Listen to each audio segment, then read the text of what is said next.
Ο σημερινός καλεσμένος μας είναι έμπειρος ειδικός στην τεχνητή νοημοσύνη με πάνω από 20 χρόνια εμπειρίας στην ανάπτυξη καινοτόμων τεχνολογικών λύσεων. Ως Διευθύνων Σύμβουλος της Nefos Consulting, καθοδηγεί τα στελέχη επιχειρήσεων στη στρατηγική μόχλευση της τεχνητής νοημοσύνης, όχι μόνο για να ενισχύσουν την παραγωγικότητα, αλλά και να επιτύχουν τους εταιρικούς τους στόχους και να επαναπροσδιορίσουν τα επιχειρηματικά μοντέλα. Υποστηρίζει την ανάδειξη τεχνητής νοημοσύνης ως στρατηγικό πυλώνα, επιτρέποντας στους οργανισμούς να αντλήσουν σημαντική επιχειρηματική αξία. Πιστεύει ότι η τεχνητή νοημοσύνη είναι καταλήτης για την οικοδόμηση ευέλικτων προσαρμόσιμων οργανισμών, ικανών να ευδοκιμούν σε ένα συνεχώς μεταβαλλόμενο κόσμο. Τονίζει την κρίσιμη σημασία της αναβάθμισης των δεξιοτήτων κάθε εργαζόμενου στην τεχνητή νοημοσύνη, δίνοντάς τους τη δυνατότητα να συνεισφέρουν ουσιαστικά σε αυτό το νέο κόσμο εργασίας. Επιπλέον, υπερασπίζεται το ρόλο της τεχνητής νοημοσύνης στη διαμόρφωση μιας ικανοποιητικής εταιρικής κουλτούρας, επιτρέποντας εξατομικευμένες εμπειρίες των εργαζομένων και ενισχύοντας την καινοτομία. Κατά τη διάρκεια της διεθνούς καριέρας του στη Microsoft, υπηρέτησε ως Global Director για τις λύσεις Azure Data and AI στην εκπαίδευση, όπου ανέπτυξε στρατηγικές για την ενσωμάτωση του Generative AI, βοηθώντας τη διαμόρφωση του μέλλοντος της τεχνητής νοημοσύνης στον τομέα της εκπαίδευσης. Είναι κάτοχος διδακτορικού διπλώματος ηλεκτρονικού μηχανικού από το Imperial College και είναι πιστοποιημένος στην τεχνητή νοημοσύνη μέσω του προγράμματος Microsoft Professional. Είναι ενεργό μέλος πολλών συμβουλευτικών επιτροπών, δημοσιεύει τακτικά άρθρα για την τεχνητή νοημοσύνη και είναι συχνός κεντρικός ομιλητής σε διεθνείς συνέδρια. Καλωσορίζουμε τον Δόκτωρα Παπασπυρίδη Αλέξανδρο.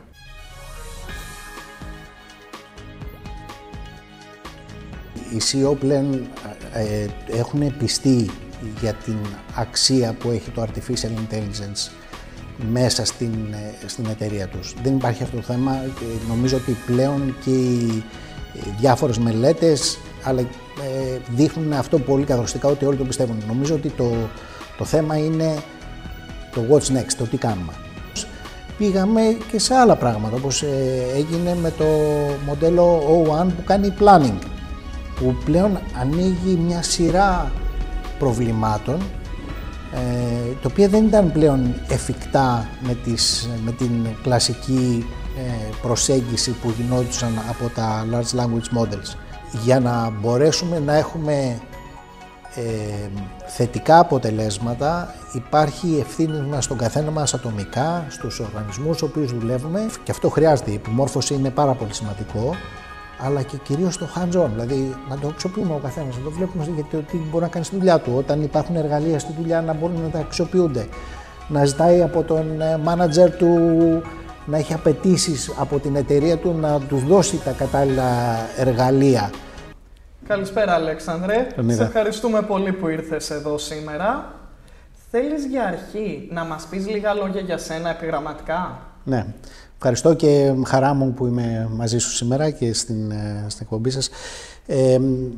Έχω τελειώσει ηλεκτρολόγος μηχανικός με διδακτορικό από το Imperial College και έχω κάνει και ένα MBA. Όλη μου η ζωή είναι μεταξύ της τεχνολογίας και της εμπορικής της εφαρμογής. Αυτά είναι τα δυο μου πόδια στα οποία στέκομαι σε όλους τους ρόλους που έχω κάνει. Έχω δουλέψει στον χώρο των τηλεπικοινωνιών, στον χώρο της πληροφορικής, 15 χρόνια στη Microsoft σε διάφορες, και στην Ελλάδα αλλά και στο εξωτερικό, στην Κεντρική και Ανατολική Ευρώπη, στη Μέση Ανατολή, και 7 χρόνια στην Ασία, στην Σιγκαπούρη. Από το μέσα του χρόνου έχω ξεκινήσει μια εταιρεία συμβούλων στο θέμα του Artificial Intelligence, γιατί ήταν και το κομμάτι το οποίο έκανα τα τελευταία 2 χρόνια στην Microsoft στον τομέα της εκπαίδευσης, και νομίζω ότι θα έχουμε μια ενδιαφέρουσα κουβέντα σήμερα, ας μην πω περισσότερα. Ναι, με τον συνδυασμό του υπόβαθρού σου και σε ένα τόσο καυτό εισαγωγικά θέμα που εξειδικεύεσαι σήμερα, είναι πραγματικά ενδιαφέρον. Οπότε θα σε ξεκινήσω με μια ερώτηση στα βαθιά επιτόπου. Είναι γνωστό ότι μόνο το 11% των εταιριών καταφέρνουν να κλιμακώσουν τα έργα τους σε τεχνητή νοημοσύνη με επιτυχία. Ποιοι είναι οι βασικοί παράγοντες που διαχωρίζουν τις επιτυχημένες υλοποιήσεις τεχνητής νοημοσύνης από τις αποτυχημένες? Ναι. Αυτό είναι ένα από τα βασικά χαρακτηριστικά, δηλαδή δεν είναι μόνο το να θέλω να κάνω μια εφαρμογή, αλλά και πώς αυτό μπορούμε να δούμε από αυτήν την εφαρμογή να πάμε από το πιλωτικό δηλαδή να πάμε σε production και να πάμε σε γενικευμένες χρήσεις της τεχνολογίας αυτής. Και όταν λέμε σε γενικευμένες χρήσεις, μπορούμε να δούμε και αργότερα στην κουβέντα μας, θα σας πω κάποια παραδείγματα που μιλάμε για 800.000 χρήσεις μέσα σε μια εταιρεία, σε διάφορα κομμάτια. Πώς πάμε λοιπόν και ποια είναι τα εμπόδια. Είναι πολλαπλής φύσεως και πρέπει να καταλάβουμε ότι εδώ μιλάμε για ένα μετασχηματισμό. Μιλούσαμε παλιά για το digital transformation, τώρα έχουμε πάει στο AI transformation. Και το AI transformation είναι πάρα πολύ σημαντικό, γιατί αυτή η τεχνολογία έχει μια πιο ευρύτερη εφαρμογή. Επομένως, αγγίζει τον οργανισμό, αγγίζει κάθε εργαζόμενο και επομένως πρέπει να τη δούμε σαν μια σημαντική αλλαγή που θα γίνει μέσα στον οργανισμό. Για να γίνει λοιπόν μια τέτοια τεράστια αλλαγή, χρειάζεται να τη δούμε συνολικά. Και το συνολικά, αυτή η ολιστική προσέγγιση που πρέπει να κάνουμε, αγγίζει τη στρατηγική της εταιρείας, την κουλτούρα της εταιρείας, αγγίζει το κομμάτι των δεξιοτήτων που έχουν οι εργαζόμενοι, το change management που πρέπει να αντιμετωπίσουμε. Εάν λοιπόν δεν τη δούμε σαν συνολικό μετασχηματισμό και να το δούμε σαν ένα συνολικό θέμα πώς μπορούμε να προχωρήσουμε σε αυτό το καινούριο στάδιο, θα μείνουμε αναγκαστικά σε αυτό, γιατί θα συναντήσουμε πολλά εμπόδια. Και αυτό θεωρώ συνδυάζεται με αυτό που έχεις πει, ότι δεν αποτελεί επιλογή σήμερα το τι στρατηγική AI θα χαράξουν οι εταιρείες, οπότε μπορείς να αναλύσεις περαιτέρω τους κινδύνους που αντιμετωπίζουν οι οργανισμοί από μικρές έως μεγάλες εταιρείες, καθυστερώντας τις πρωτοβουλίες στην AI. Ναι, είναι πολύ σημαντικό αυτό το θέμα που αγγίζεις, γιατί οι αλλαγές που γίνονται είναι ραγδαίες. Όλοι εκεί να σκεφτούμε τα τελευταία 2 χρόνια, ξεκινήσαμε, είδαμε το τέλος Νοεμβρίου του 2022, είδαμε το ChatGPT και τι πράγματα έχουν γίνει από τότε, τι δυνατότητες έχουν περάσει στα χέρια μας.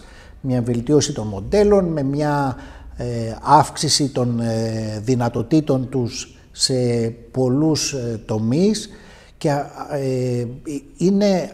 καταρχήν πρέπει να σκεφτούμε ότι η τεχνητή νοημοσύνη, όπως την έχει χαρακτηρίσει και ο Σούνταρ Πιτσάι της Google, ότι είναι μια transformative τεχνολογία με τον ίδιο τρόπο που βλέπουμε την ατμομηχανή, τον ηλεκτρισμό, τους υπολογιστές, το ίντερνετ, που έχουν καθολική χρήση. Αυτές λοιπόν οι τεχνολογίες καθολικής χρήσης έχουν εφαρμογή στα πάντα. Επομένως, αυτή τη στιγμή έχουμε εταιρείες, οργανισμούς, αλλά και εργαζομένους, οι οποίοι θα χωριστούν σε 2 κατηγορίες. Αυτούς οι οποίοι μπορούν και την αξιοποιούν αποτελεσματικά προς όφελός της και να δημιουργήσουν ένα ανταγωνιστικό πλεονέκτημα, και αυτούς οι οποίοι θα μείνουν πίσω. Άρα μπορεί να δημιουργηθεί ένα μεγάλο χάσμα. Και επειδή η αλλαγή είναι τόσο ραγδαία, είναι αυτό που λένε οι Αμερικάνοι το hockey stick, που ανεβαίνει πάρα πολύ γρήγορα, στο οποίο στην αρχή δεν γίνεται τίποτα και μετά γίνεται πάρα πολύ γρήγορα, εκθετική αλλαγή. Δεν μπορείς, αν μείνεις πίσω, θα μείνεις πάρα πολύ πίσω. Και επομένως καλύτερα να είσαι στην αρχή με τις δυσκολίες που έχει και να μπορέσεις έτσι να την ενσωματώσεις, παρά να περιμένεις να δεις ποιος θα είναι ο καλύτερος τρόπος, γιατί τότε δεν θα μπορείς να φτάσεις στους άλλους που έχουν προχωρήσει πριν από σένα. Κατανοητό, ενώ είναι πολύ ενδιαφέρον ότι θίγεις και την αξία του ανθρώπου μέσα στις εταιρείες και πώς θα το διαχειριστεί. Επομένως, τι σημαίνει πρακτικά για έναν διευθύνοντα σύμβουλο ή έναν ηγέτη μιας επιχείρησης η ανάδειξη της τεχνητής νοημοσύνης, όπως υποστηρίζεις, ως στρατηγικό πυλώνα στις λειτουργίες? Ναι, αγγίζεις 2 θέματα: ποιος είναι ο ρόλος του ανθρώπου και ποια είναι η στρατηγική της χρήση. Και τα 2 είναι πάρα πολύ σημαντικά. Πρώτον, ας πάρουμε τον παράγοντα άνθρωπο. Και ο παράγοντα άνθρωπος πρέπει να σκεφτούμε αυτή τη στιγμή πώς θα δημιουργήσουμε το augmentation, δηλαδή πώς θα βελτιώσουμε τις δεξιότητες του ανθρώπου, ώστε με αυτό το εργαλείο που έχει στα χέρια του να είναι και πιο αποτελεσματικός. Δεν είναι μόνο το θέμα της παραγωγικότητας, αλλά το τι παραπάνω μπορεί να κάνει από αυτό το πράγμα. Αυτό είναι πάρα πολύ σημαντικό. Ευτυχώς, πολλές εταιρείες, ξεκινώντας από τη Microsoft, είχαν χρησιμοποιήσει το μοντέλο του Copilot. Στο μοντέλο του Copilot δεν έλεγαν ότι εμείς θα αντικαταστήσουμε τον εργαζόμενο, έλεγε ότι εμείς θα συμπληρώσουμε τον εργαζόμενο και θα τον βοηθήσουμε να αποκτήσει καλύτερα εργαλεία. Αυτός είναι ο παράγων άνθρωπος, άρα πρέπει να σκεφτόμαστε πώς μπορούμε να βελτιώσουμε τον τρόπο εργασίας με αυτά τα εργαλεία που είναι πλέον γενικής χρήσης. Αυτός είναι ένας παράγοντας. Το δεύτερο κομμάτι, αυτό που λέω πολλές φορές χαρακτηριστικά σε εταιρείες που βγάζω ένα slide και λέω να μιλήσουμε το AI strategy και αυτό το οποίο λέω, there's no AI strategy. Και τι εννοώ, ότι η τεχνολογία δεν υφίσταται από μόνη της, δηλαδή δεν βάζουμε AI επειδή πρέπει να βάλουμε AI. Το χρησιμοποιούμε σαν εργαλείο για τη στρατηγική της εταιρείας, να βελτιώσουμε τη στρατηγική της εταιρείας. Τι εννοώ να βελτιώσουμε, να κάνουμε πιο γρήγορη την επίτευξη των στόχων της εταιρείας, της στρατηγικής. Πιθανώς να προσαρμόσουμε το επιχειρηματικό μοντέλο, να πάμε σε πιο breadth αγορές ή να πάμε σε πιο niche αγορές.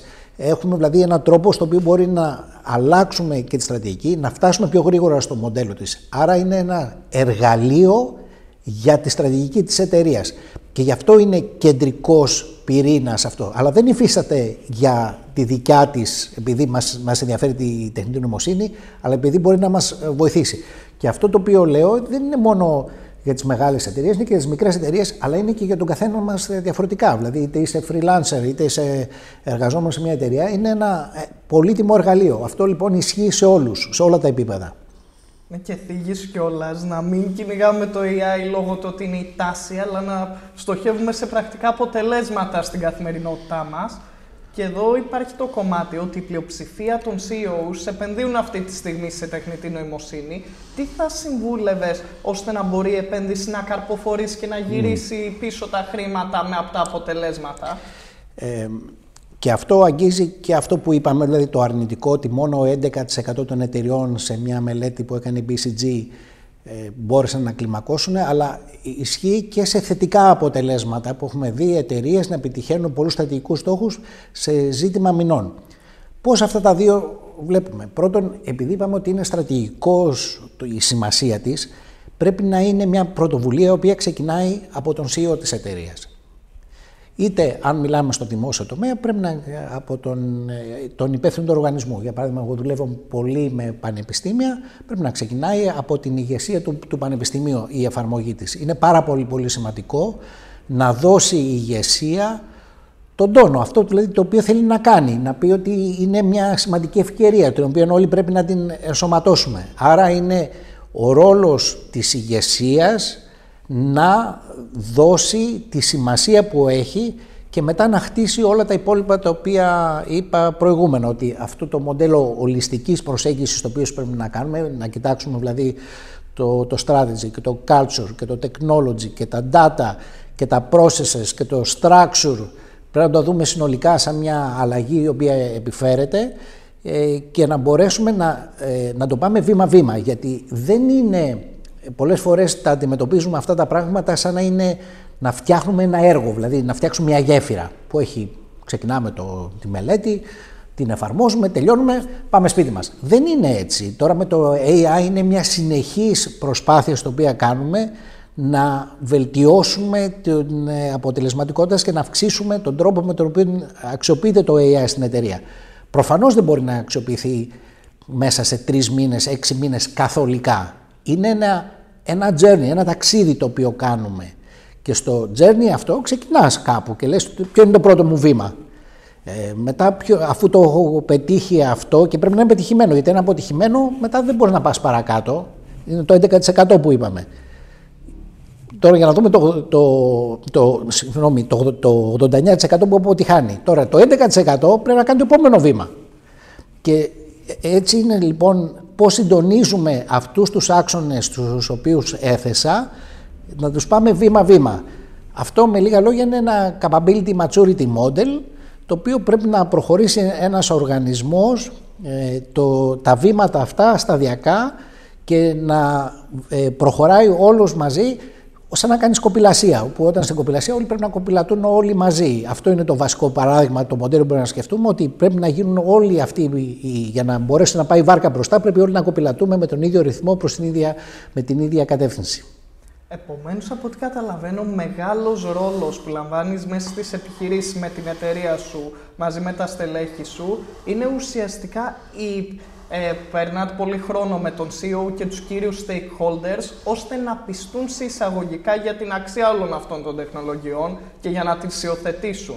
Ποιες είναι οι πρακτικές που ακολουθείτε για να το ενσωματώσουν στην κουλτούρα? Οι μελέτες πάντως και η δικιά μου η εμπειρία είναι ότι οι CEO πλέον έχουν πιστεί για την αξία που έχει το Artificial Intelligence μέσα στην εταιρεία τους. Δεν υπάρχει αυτό το θέμα. Νομίζω ότι πλέον και οι διάφορες μελέτες δείχνουν αυτό πολύ καθοριστικά, ότι όλοι το πιστεύουν. Νομίζω ότι το θέμα είναι το what's next, το τι κάνουμε. Εκεί λοιπόν ερχόμαστε και τους βοηθάμε και το πρώτο πράγμα που κάνουμε είναι μια αξιολόγηση που βρίσκονται σε αυτό το ταξίδι, δηλαδή κάνουμε μια αξιολόγηση με το maturity model που έχουμε αναπτύξει, να δούμε πού βρίσκονται σε αυτή τη διαδρομή του AI, πού χρειάζεται να εστιάσουν και τι χρειάζεται να κάνουν σαν επόμενο βήμα. Πολλοί ξεκινάνε, είναι το σημείο, είναι το τι πρέπει να κάνουμε πρώτα. Άλλοι μπορεί να έχουν ξεκινήσει και μπορεί να είναι στο 89%. Επομένως είναι πώς τους βοηθάμε από το 89% να πάνε στο 11%. Τι πρέπει να εστιάσουν. Πρέπει να δεις λοιπόν πού βρίσκεται ο κάθε οργανισμός στο maturity model και τι ακριβώς πρέπει να λύσεις και να καταλάβει ο CEO ότι αυτό είναι κάτι πολύ στρατηγικό, στο οποίο είναι η δικιά του πρωτοβουλία. Δεν είναι μια IT λύση. Όποιοι το βλέπουν έτσι, το βλέπουν πάρα πολύ περιορισμένα και συνήθως δεν έχει καλή εξέλιξη στο οποίο προχωράμε. Γιατί για να γίνουν όλες αυτές οι αλλαγές δεν είναι μόνο το θέμα της τεχνολογίας για να το αντιμετωπίσει ο CIO ή ο CTO. Είναι θέμα αλλαγών που πρέπει να γίνουν σε όλα τα επίπεδα και επομένως ένα τέτοιο επίπεδο αλλαγών είναι η δουλειά του C-suite, δηλαδή του leadership της εταιρείας, είναι δουλειά του CEO, είναι δουλειά του COO, αλλά δεν είναι μόνο τεχνολογική δουλειά, είναι μια πώς προχωράει συνολικά η εταιρεία. Δουλεύοντας λοιπόν με το C-suite και με τον CEO, είναι να μπορέσουμε να τους βοηθήσουμε στο ποιο είναι στο επόμενο βήμα. Είναι να τους φτιάξεις το roadmap, αλλά και να τους δείξεις ποιο είναι το πρώτο βήμα. Και ένας βασικός πυρήνας είναι να καταλάβουν. Γιατί αν δεν καταλαβαίνουν, τότε μόνο οποιοσδήποτε από εμάς το καταλαβαίνει, τότε το πολύ πολύ να το παπαγαλίζει. Δηλαδή να λέει «Α, άκουσα ότι κάνανε αυτό, να κάνω κι εγώ το ίδιο». Δεν είναι έτσι. Κάθε οργανισμός έχει δικό του ταξίδι, γιατί έχεις διαφορετικό mission, έχεις διαφορετικό strategy. Επομένως δεν είναι να αντιγράψω τι έκανε κάποιος άλλος του κλάδου μου. Δεν σε βοηθάει αυτό το πράγμα. Είναι σαν να λες θα αντιγράψω το επιχειρηματικό του μοντέλο ή τη στρατηγική του. Πρέπει να... Και εγώ έχω τη δικιά μου στρατηγική, έχω το δικό μου μοντέλο. Άρα είναι πώς το προσαρμόζεις αυτό στη στρατηγική και στο μοντέλο τους και να του φτιάξεις το roadmap και το επόμενο βήμα που πρέπει να είναι τι θα κάνω αύριο το πρωί. Δηλαδή πρέπει να ξέρω τι θα κάνω το αύριο το πρωί. Δεν με ενδιαφέρει μόνο το απότερο μέλλον, είναι και το τι θα κάνω αύριο το πρωί. Ναι, εξίσου ενδιαφέρον με όλα όσα έχεις αναφέρει νωρίτερα είναι λες πως τα κέρδη παραγωγικότητας είναι μονάχα η αρχή. Επομένως, μπορείς να μας δώσεις κάποια παραδείγματα ποια θα είναι τα ωφέλη πέρα από τα αυτούσια λειτουργικά που προβλέπουμε στο μέλλον. Και αυτό είναι ένα πάρα πολύ σημαντικό θέμα που θέτεις. Αυτό που έχουμε δει σε μελέτες που έγιναν από την Deloitte, ότι το θέμα της βελτίωσης παραγωγικότητας είναι μόνο ένα από τα ωφέλη που σου δίνει. Παραδείγματος, ένα άλλο όφελος που σου δίνει είναι στη δυνατότητα να κάνεις τον οργανισμό πιο καινοτόμο, να τον κάνεις πιο collaborative. Η μελέτη αυτή αναδεικνύει πάρα πολλές διαστάσεις και ωφέλη τα οποία πρέπει να έχουν. Επομένως, το να κάτσεις να πεις ότι ναι, θα έχω μια βελτίωση της παραγωγικότητας είναι πάρα πολύ στενό. Και να δώσω ένα παράδειγμα. Η FinTech, η εταιρεία, η Klarna, που χρησιμοποίησε Generative AI στο call center της, πέτυχε πολλούς σημαντικούς στόχους. Πρώτον, βελτίωση τους δείκτες εξυπηρέτησης πελατών.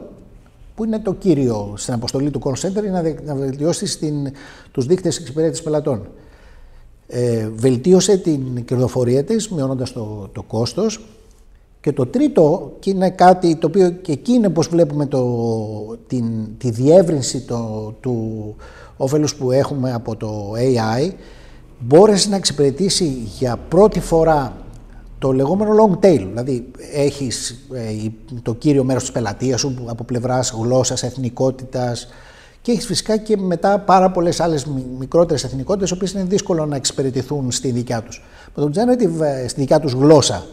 Με το Generative AI αυτό είναι εφικτό. Επομένως μπορεί να κάνεις ένα customization και να εξυπηρετήσεις πιο καλά και το long tail, αυτό το personalization το οποίο λέμε. Κάθε λοιπόν, άμα τα δούμε τα ωφέλη, έρχονται σε πολλές διαστάσεις. Και γι' αυτό ένας τρόπος με τον οποίο βοηθάμε τις εταιρείες είναι με τη μέθοδο του Objectives και Key Results, τα OKRs, τα οποία έχουν να μας δώσουν όχι μόνο τα KPIs που μπορεί να έχουμε, όπως παραδείγματος χάρη το θέμα της κερδοφορίας που μπορούμε να έχουμε ή τους δείκτες εξυπηρέτησης πελατών, αλλά και κάποια από τα πιο soft, τα οποία όμως είναι πάρα πολύ σημαντικά. Δηλαδή τη δυνατότητά σου, παραδείγματος χάρη, να εξυπηρετείς το long tail. Αυτό είναι ένα πολύ σημαντικό όφελος. Άρα πρέπει να το δούμε συνολικά το τι καταφέρνει μέσα σε αυτή τη διαδικασία και πώς μετασχηματίζει τον οργανισμό προς το καλύτερο. Και το παράδειγμα που θέτεις με την Klarna, το είχα δει επειδή είχε δημιουργήσει ανησυχίες γύρω από το μοντέλο της τηλεπερφόρμανς. Πολύ σωστό. Εξαιρετικό παράδειγμα. Στο συγκεκριμένο, αν η Klarna κατάφερε λόγω της ευελιξίας ότι είναι πιο νέα εταιρεία. Μήπως θα πρέπει να πεις τι έγινε στην τηλεπερφόρμανς όταν η Klarna ανακοίνωσε τα αποτελέσματα, μια και το έθεσες. Που έπεσε η μετοχή. Πόσο έπεσε, ξέρεις? Όχι, πόσο έπεσε. Το 1/3 της μετοχής αξίασε 2 εβδομάδες. Αξία, ξέρεις ποιο είναι? Πώς ήτανε? Πόσα έχασες σε αυτές τις 2 εβδομάδες? 2,5 δισεκατομμύρια ευρώ. Απίστευτο. Αλλά λογικό, γιατί αυτό με την Klarna. Το πιο σημαντικό σε αυτό όμως είναι ότι δεν ήταν ανταγωνιστές. Δηλαδή αυτό που έγινε δεν έγινε disrupt η teleperformance από έναν ανταγωνιστή της. Έγινε από κάτι άλλο που έγινε στην αγορά. Και αυτό που το θέτεις είναι πολύ σημαντικό, γιατί ο καθένας μας πρέπει να σκέφτεται όχι μόνο τους ανταγωνιστές που έχει, δηλαδή το direct ανταγωνισμό που έχει, αλλά το τι άλλο μπορεί να γίνει στην αγορά. Αλλά βέβαια πρέπει να το σκέφτεται και θετικά, όχι μόνο αμυντικά, δηλαδή τι μπορεί να μου συμβεί, αλλά και το τι μπορώ να κάνω εγώ, τι άλλο που μπορώ να κάνω disrupt την αγορά, πώς να αλλάξω το επιχειρηματικό μου μοντέλο που μέχρι τώρα δεν μπορούσα να το κάνω. Γιατί δεν μπορούσα να το κάνω? Γιατί μπορεί να χρειαζόμουν πολλαπλάσιο προσωπικό και να μην ήταν οικονομικό. Όπως παραδείγματος χάρη η Klarna, για να αντιμετωπίσει τις μικρότερες γλώσσες που ήταν λιγότερος κόσμος, δεν μπορούσε να ήταν οικονομικό να προσλάβει για αυτές τις χώρες κάποιους που μιλάνε αυτή τη γλώσσα, οπότε πηγαίνει εκεί που είναι οικονομικό. Τώρα όμως μπορεί να το κάνει για όλους. Άρα κοιτάμε τι δεν ήταν εφικτό μέχρι τώρα και μπορούμε να το κάνουμε. Εκεί είναι και αμυντικό, τι μπορεί να μας συμβεί, αλλά είναι και το τι ευκαιρία έχουμε μπροστά μας να αλλάξουμε το επιχειρηματικό μας μοντέλο και να επεκταθούμε σε πράγματα τα οποία μέχρι τώρα δεν ήταν εφικτά. Εν τω μεταξύ, τα απόλυτα νούμερα είναι σοκαριστικά, γιατί δεν το ήξερα ότι είχε χάσει 2,5 εκατομμύρια. 2,5 δισεκατομμύρια. Εντάξει, τα 2,5 εκατομμύρια δεν θα τους ήταν κάτι στην teleperformance. 2,5 δις σε αξία. Η teleperformance, πώς και δεν το ανέπτυξε πρώτη με το μέγεθος που έχει, μια λύση που σχετίζεται τόσο στενά με το επιχειρηματικό της μοντέλο? Η πραγματικότητα είναι ότι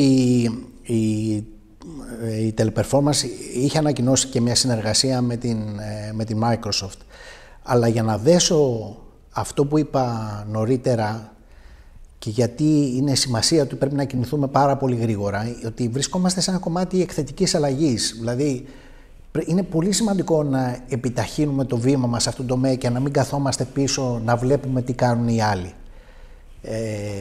Επομένως, δεν είναι μόνο να το ανακοινώσει, αλλά είναι και πώς το ενσωματώνεις και δείχνεις ότι με αυτό το μοντέλο πλέον μπορείς να ανταγωνιστείς. Άρα δεν είναι ότι δεν έκανε κάτι. Είχα δει το press release της συνεργασίας που είχε ανακοινώσει με τη Microsoft, αλλά η Klarna έφερε τα αποτελέσματα. έβγαλε το press release που λέει τα αποτελέσματα, κινήθηκε πιο γρήγορα και παρότι δεν ανταγωνίζεται, όπως είπαμε, την Teleperformance, δημιούργησε αυτό το μεγάλο disruption στην μετοχή της. Η εταιρεία σας σήμερα έχει ένα ιδιόκτητο μοντέλο ωριμότητας ικανότητας AI. Μπορείς να μας δώσεις ένα παράδειγμα πώς το συγκεκριμένο μπορεί να καθοδηγήσει έναν οργανισμό στο ταξίδι τους με την τεχνητή νοημοσύνη? Το θέμα του, όταν ξεκίνησα με τους συνεργάτες μου να δούμε το τι χρειάζεται να κάνουμε για να βοηθήσουμε τις εταιρείες στο adoption, γιατί αυτό ήταν το core mission, είναι πώς να κάνουμε να τους βοηθήσουμε να καταλάβουν το AI, να το ενσωματώσουν και να κινηθούν γρήγορα. Αυτό το οποίο διαπιστώσαμε ήταν το θέμα αυτού του customer journey, δηλαδή ότι ο πελάτης θα ξεκινήσει από το 0 και θα κάνει αυτά τα βήματα και δεν είναι τεχνολογικά μόνο, αλλά είναι συνολικά, όπως είπα νωρίτερα. Σε αυτό, κοιτώντας λοιπόν τα βήματα τα οποία έχουν, έτσι καθορίσαμε ένα μοντέλο με 4 στάδια, τα οποία βοηθάει τις εταιρείες να καθοδηγήσουν τα βήματά τους σε αυτά. Και στις διαστάσεις που σας είπα πριν, τις 8 διαστάσεις που έχουμε κάνει της συνολικής αλλαγής. Στην αρχή λοιπόν πάντα ξεκινάμε με αυτή τη διάγνωση που βρίσκεται ο οργανισμός, τι έχει κάνει σήμερα. Και αυτό το μοντέλο θα έχει όλο και παραπάνω μεγαλύτερη σημασία, καθώς τώρα βλέπουμε ότι οι περισσότεροι οργανισμοί βρίσκονται στα πρώτα 2 βήματα από τα 4, αλλά προϊόντος του χρόνου θα δούμε κάποιες εταιρείες να προχωράνε μπροστά σε αυτό το ταξίδι. Επομένως εκεί θα έχει ακόμα μεγαλύτερη σημασία, γιατί τώρα πρακτικά τα περισσότερα που έχω δει είναι τα πρώτα 2 στάδια. Είναι λοιπόν πολύ σημαντικό να κάνουμε αυτή τη διάγνωση σε βάθος και να καταλάβουμε ποια είναι τα θέματα στα οποία πρέπει να εστιάσει η εταιρεία.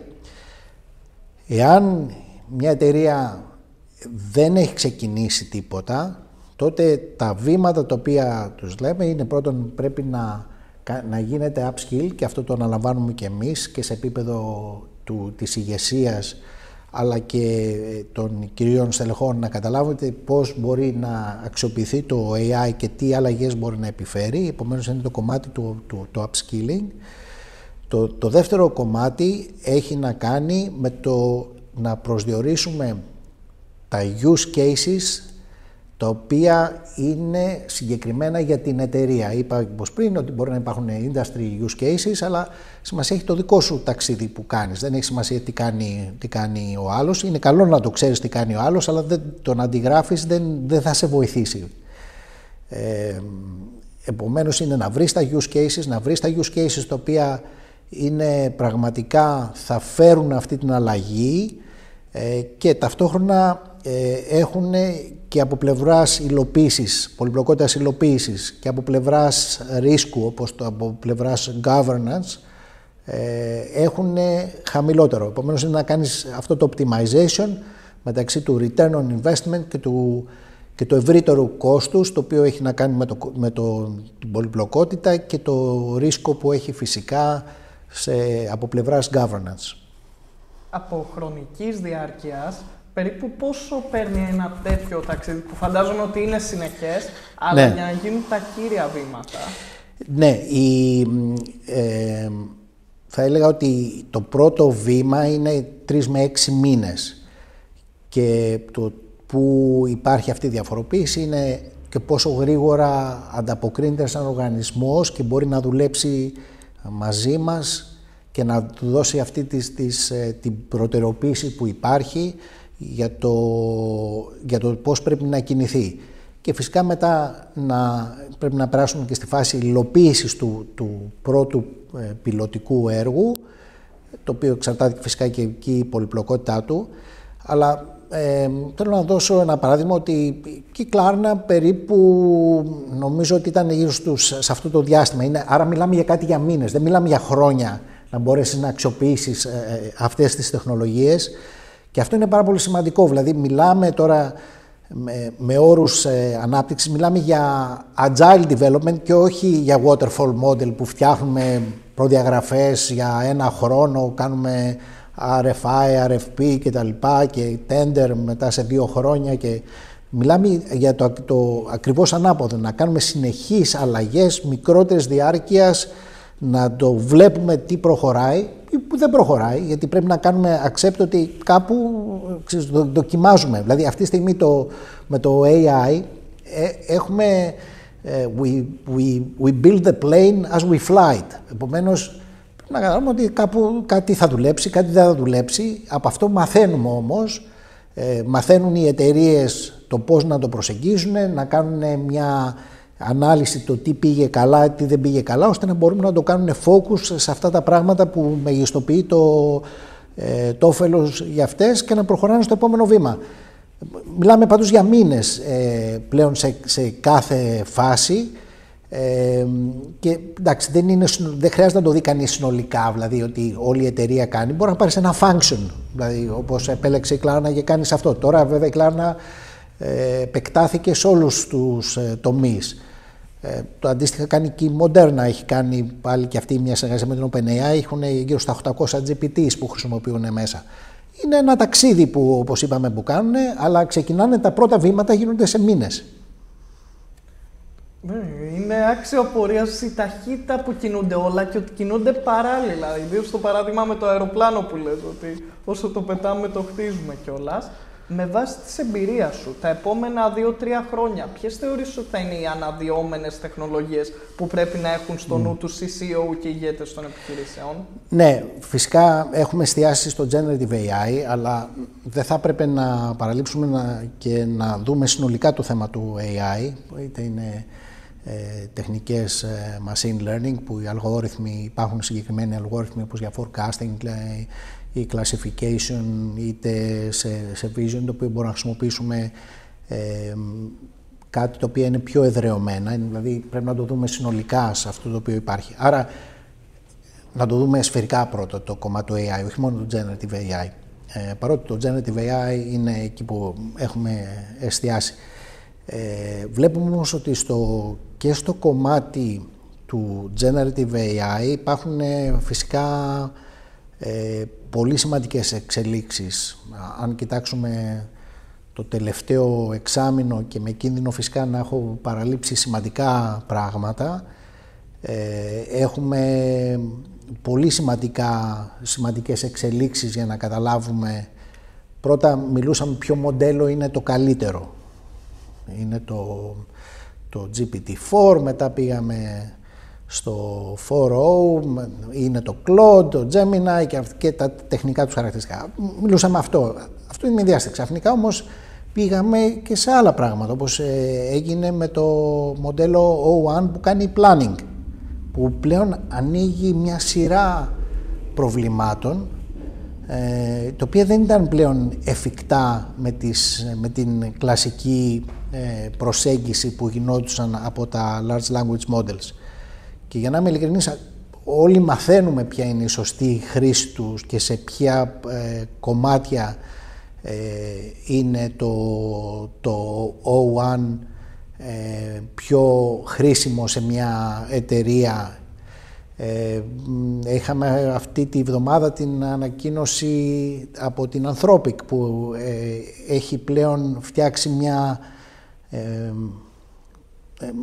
με large language model, κάτι το οποίο μοιάζει λίγο με robotic process automation, δηλαδή μπορεί να μετακινεί το cursor και να καταλάβει τι έχει στην οθόνη και να μπορεί να είναι ένας assistant που χρησιμοποιεί τα ίδια εργαλεία με σένα. Μέχρι τώρα ο τρόπος που δουλεύουν αυτά είναι με τα APIs, δηλαδή φτιάχνω ένα API, χρησιμοποιώ τα JSON, ανταλλάσσω δεδομένα, αλλά γίνομαι constrained από τα APIs που υπάρχουν. Αυτό που έδειξε σε prototype μορφή η Anthropic είναι το ότι το μοντέλο καταλαβαίνει τα εργαλεία και δουλεύει με τον ίδιο τρόπο. Δηλαδή μετακινείται ο cursor, πηγαίνει και κάνει field φόρμες, κάτι το οποίο είναι πολύ ριζοσπαστικό. Έχουμε το κομμάτι που ανακοίνωσε, μάλλον μία από τις μεγαλύτερες επιτυχίες που υπάρχει με το Notebook LM της Google, που δημιουργεί ακόμα ουσιαστικά μια συνομιλία μεταξύ δύο ανθρώπων. Είναι ένα podcast, δεν θέλω να το πω podcast για να μην νομίσει κανείς ότι θα αντικατασταθούμε οι κουβέντες που κάνουμε από αυτά, αλλά είναι ένας τρόπος τον οποίο να μπορεί να δημιουργείται, να μετασχηματίζεται το περιεχόμενο σε συνομιλία και να το καταλαβαίνεις. Πολύ σημαντικό αυτό που έχει πάει. Άρα έχουμε δει καινούργιες εφαρμογές, τις οποίες ούτε τις φανταζόμαστε. Δηλαδή, αν το κοιτούσαμε πριν 6 μήνες, το τι θα ήταν. Άρα πρέπει να έχουμε τα μάτια μας και τα αυτιά μας ανοιχτά να βλέπουμε τις αλλαγές. Αυτόν τον καιρό, βέβαια, το μεγάλο κομμάτι έχει να κάνει με το agentic AI, δηλαδή με τους agents, οι οποίοι αυτοματοποιούν διάφορες διαδικασίες. Σίγουρα θα είναι ένα πολύ μεγάλο κομμάτι το οποίο θα δούμε.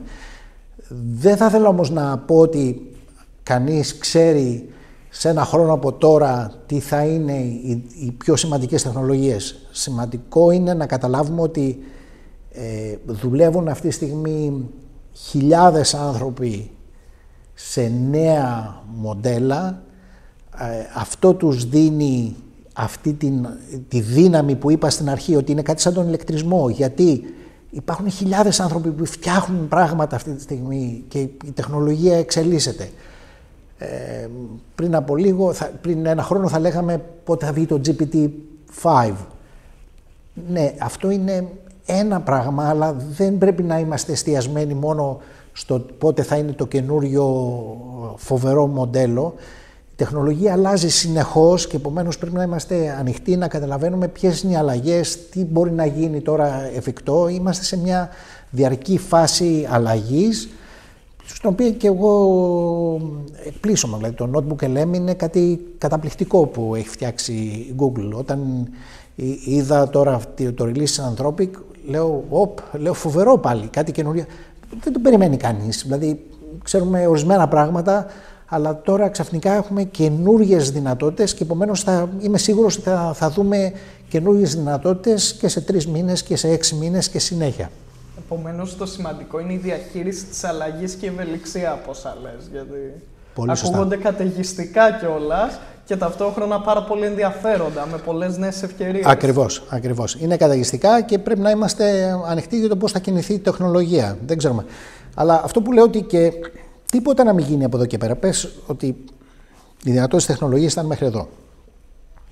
Και πάγωνε σήμερα τεχνολογίες. Η δουλειά που έχουμε στην εφαρμογή της είναι 5 χρόνια μπροστά. Με τις παρούσες δυνατότητες τεχνολογίας. Εγώ δεν νομίζω ότι σταματάνε, γιατί βλέπουμε όλο καινούργιες εφαρμογές που έχουν πολύ σημαντικό impact στην αγορά και επομένως θα έχουμε πολύ παραπάνω από 5 χρόνια δουλειά μπροστά μας.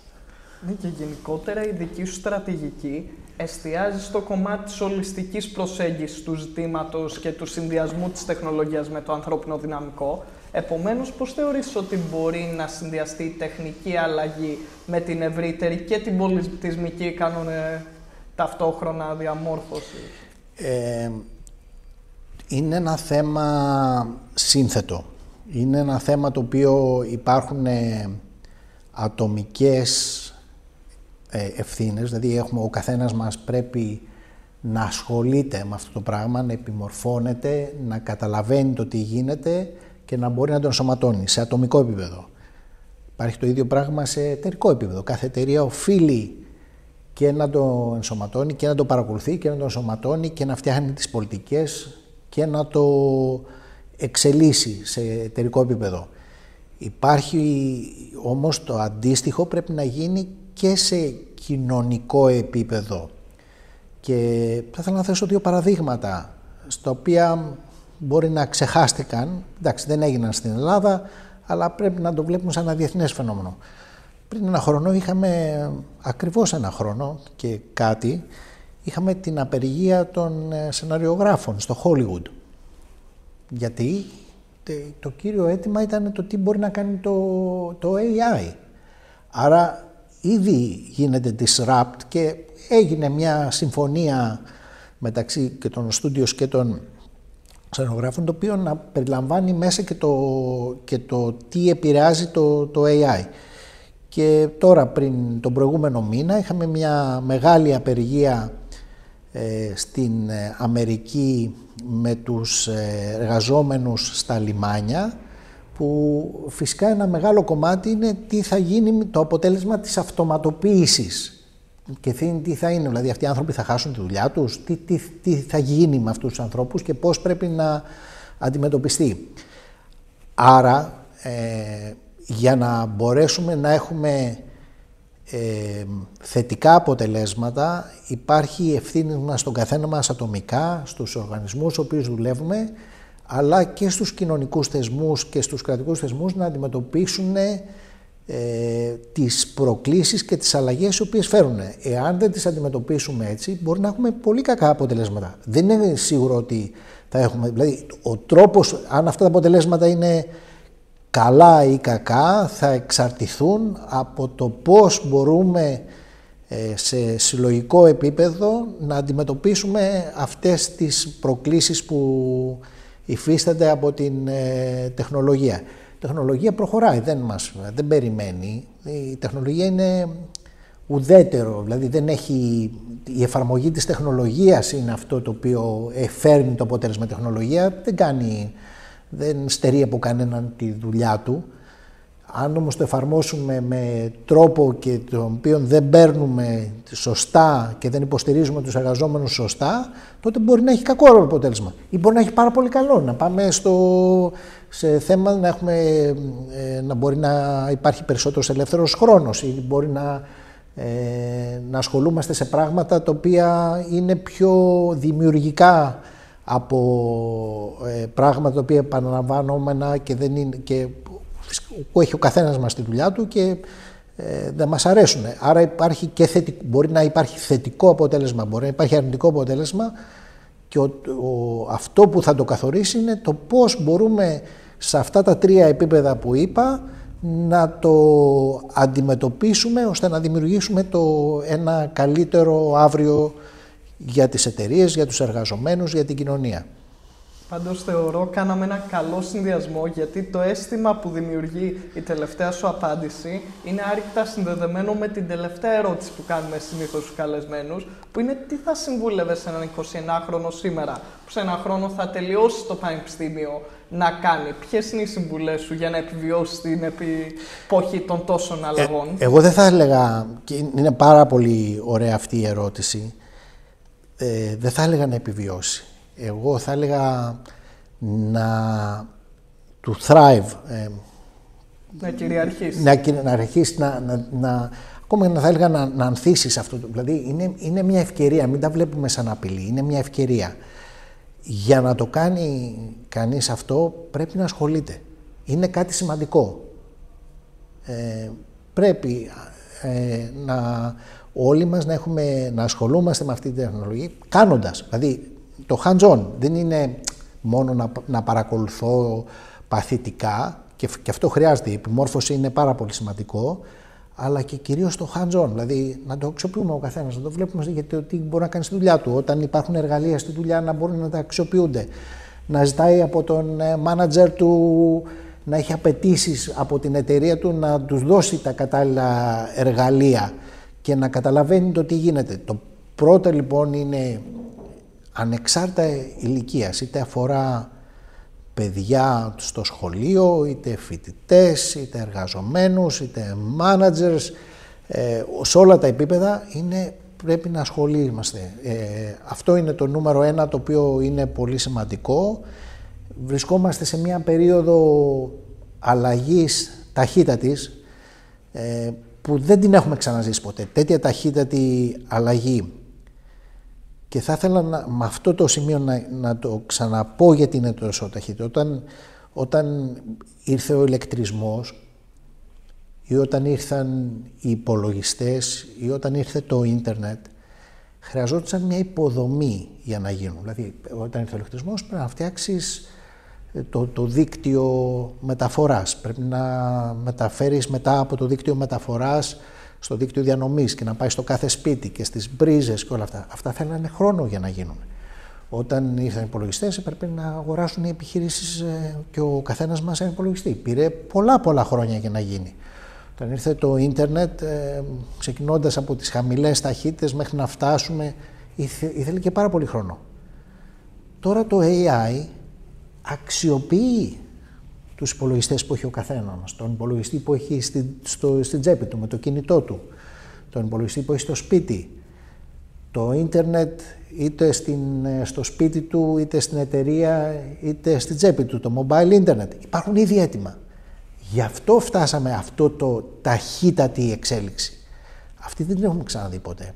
Και έχουμε αυτή τη δυσκολία να καταλάβουμε το τι γίνεται. Γιατί λέμε εντάξει, θα πάρει κάποιο χρόνο. Δεν παίρνει, γίνεται πάρα πολύ γρήγορα γιατί είναι υποδομή έτοιμη. Και δεν το έχουμε ξαναζήσει ποτέ. Έχουμε λοιπόν μια πολύ κομβική αλλαγή και αισθάνομαι ότι δεν αντιμετωπίζεται ακόμα με τη δέουσα σημασία ότι αυτό μας αγγίζει τόσο γρήγορα, τόσο πολύ και μπορεί να είναι κάτι πάρα πολύ θετικό. Τα πρακτικά βήματα για έναν νέο άνθρωπο αυτή τη στιγμή θα ήταν, ας πούμε, να δει κόρση στο EDX για παράδειγμα, ή του προτείνεις κάποια συγκεκριμένα βιβλία που θα μπορούσε να ξεκινήσει? Υπάρχουν αυτή τη στιγμή και στο Coursera και στο edX, αλλά και οι εταιρείες, έχει και η Microsoft, παραδείγματος χάρη με το Microsoft Learning, υπάρχει πάρα πολύ online content.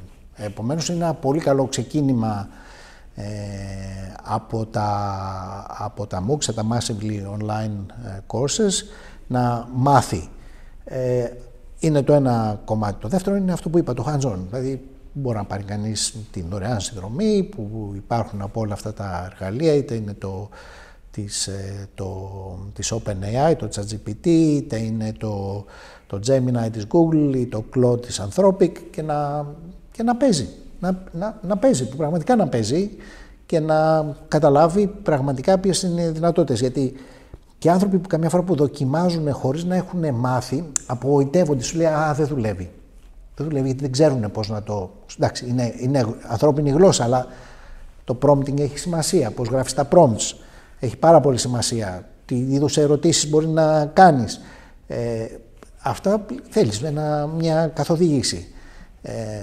Αν αναλογιστώ τα Χριστούγεννα του 22 που έκανα τις πρώτες ερωτήσεις στο ChatGPT με τον τρόπο που το χρησιμοποιώ τώρα, είναι μέρα με τη νύχτα. Αλλά η μέρα με τη νύχτα έγινε επειδή και έμαθα πράγματα και κυρίως επειδή αξιοποιώ πράγματα και πάντα είμαι ανοιχτός ότι λέω να μάθω και άλλα πράγματα και πραγματικά μαθαίνω κάποια θέματα και λέω τι φοβερό αυτή η ερώτηση.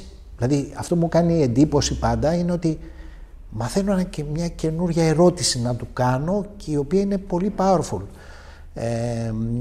Και είναι αυτό, επομένως αν δεν περάσεις, δεν το κάνεις μόνος σου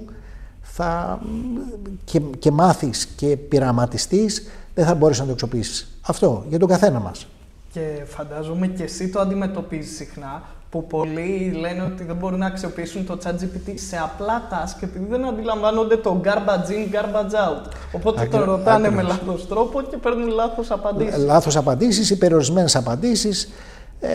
Ναι, υπάρχει σε σχέση με το κλασικό software, επειδή είναι χαμηλότερο το barrier to entry, αυτό το σκαλοπάτι του να μάθεις, είναι καμιά φορά παραπλανητικά εύκολο ότι ναι, μπαίνω εδώ, έχω μια ερώτηση, έχω ένα κουτάκι, μπορώ να γράψω οτιδήποτε θέλω. Τι έχω να γράψω όμως, τι πρέπει να το ρωτήσω. Αυτό είναι παραπλανητικό καμιά φορά. Μπορώ να το κάνω. Όχι, δεν μπορείς να το κάνεις, πρέπει να καταλάβεις ποιες είναι οι δυνατότητες του και πώς πρέπει να το χειριστείς αυτό. Άρα πρέπει να μάθεις και να ασχολείσαι και συνέχεια θα μαθαίνεις και συνέχεια θα βελτιώνεις και συνέχεια θα βρίσκεις καινούριους τρόπους σε αυτό το οποίο κάνεις. Και με την πρακτική ενασχόληση, εγώ είχα ανακαλύψει και τον prompt engineer. Οπότε πριν πάω να το ρωτήσω κάτι, γιατί να μην το φτιάξει το ίδιο το μηχάνημα. Ακριβώς. Που φαντάζομαι τέτοιες λύσεις αποκτούνται μόνο με την πρακτική εμπειρία. Πολύ σωστά. Αλλά δεν είναι μόνο ένα κομμάτι. Είναι το prompting, δηλαδή το τεχνικό, εγώ θα έλεγα το συντακτικό, δηλαδή να το πούμε σαν λέμε το συντακτικό. Το θέμα έχει όμως και τα semantics, είναι ποιες ερωτήσεις μπορώ να του κάνω που είναι κατάλληλες για αυτό το οποίο μπορώ να κάνω. Έχει πολύ μεγάλη διαφορά οι ερωτήσεις που μπορείς να το κάνεις και φυσικά πώς τις κάνεις μετά. Ένα, και το δεύτερο είναι πώς τις ερωτήσεις αυτές μπορεί να τις γράψεις σωστά μέσω με τεχνικές prompting. Σας ευχαριστούμε γενικότερα πολύ, Αλέξανδρε, και για τον πολύτιμο χρόνο σου και για τα πολύ ενδιαφέροντα που μας είπες. Με χαρά μου, γιατί είναι πολύ σημαντικό για μένα να μπορέσω να δώσω στον καθένα και στις εταιρείες να καταλάβουν ότι βρισκόμαστε σε μια τεράστια αλλαγή και όσο μπορώ να ευαισθητοποιώ όλους μας για αυτό το οποίο γίνεται, γιατί πάνω απ' όλα και οι εταιρείες δικούνται από ανθρώπους, να καταλάβουν αυτό το οποίο γίνεται και τα βήματα που πρέπει να κάνουν. Θεωρώ πως η συζήτηση ήταν πολύ πρακτική και θα βγάλουμε και πολύ ωραία σύντομα βίντεο που θα μπορεί να καταλάβει ο ακροατής. Τα περιμένω πώς και πώς. Καλή συνέχεια, εύχομαι. Ευχαριστώ πολύ που με καλέσετε.